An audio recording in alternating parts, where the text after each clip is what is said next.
the human factor. Dylan, can you give something? What's the best story you can come up with that pops in your head that illustrates the human factor that goes into closing a situation that you could kind of that kind of makes the point of what we're trying to say here?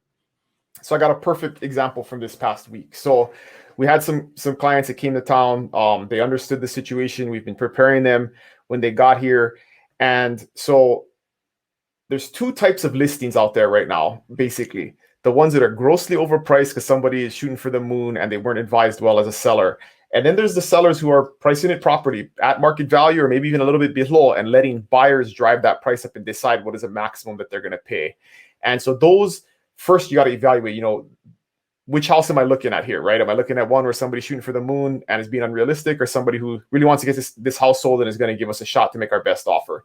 And so, we focused on those homes, right? We separate those out. So you got to have somebody that understands the difference, can just at a glance look at those listings and say, well, this one's way out of the ballpark. We should focus on these.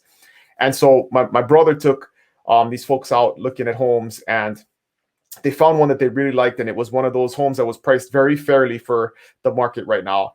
And he asked them a great question, right? He asked them before they wrote the offer, he said, I need to know how bad, on a scale of 1 to 10, how bad do you want this house? And they were like 10, it's 11. We want this house really bad. And he says, well, then this is what the offer has to be, right? And he told them exactly how much over asking price we had to go, all the terms that we had to specify in order to make it as strong as possible. And long story short, he beat out 10 other offers for that house. And so we got these folks under contract. So it can still be done. It can still be done, but you have to know what you're looking at.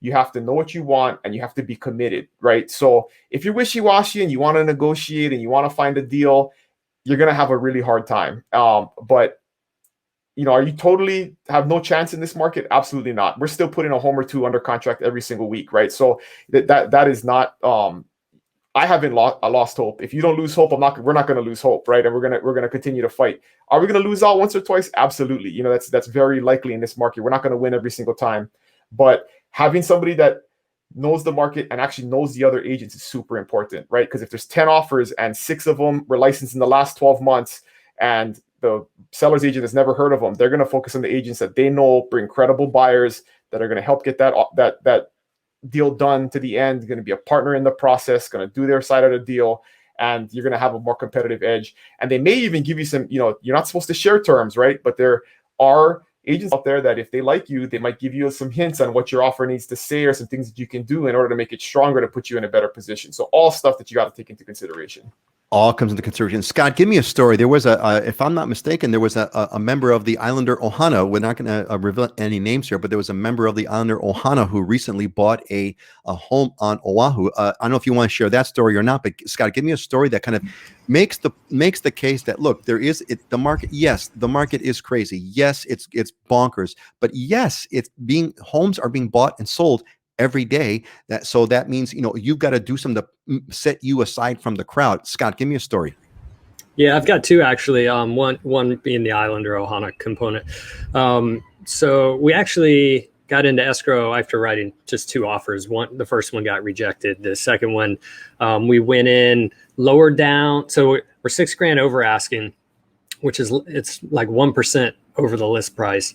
Let's see, we're less down, smaller appraisal clause, and we weren't the highest price, and we got into first position on it. We were only competing on 3 other people.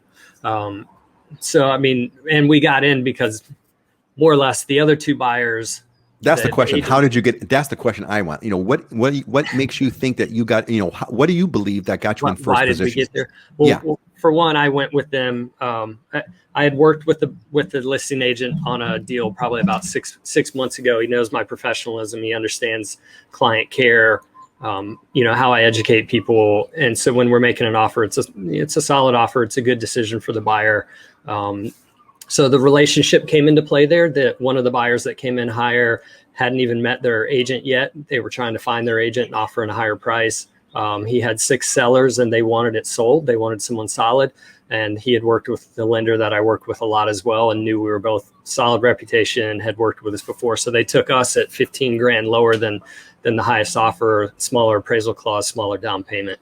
So we got that one into escrow, and I got one into escrow in Waikiki the same way at $2,000 over asking when we were Somebody was 12 grand above us on the offer price on that. So and we were only competing with 3 offers on that too. So it's not completely bonkers all over. We're going to tell you there's great stories, but there's plenty of opportunities to get in and get in at fair value and feel like you got something of value.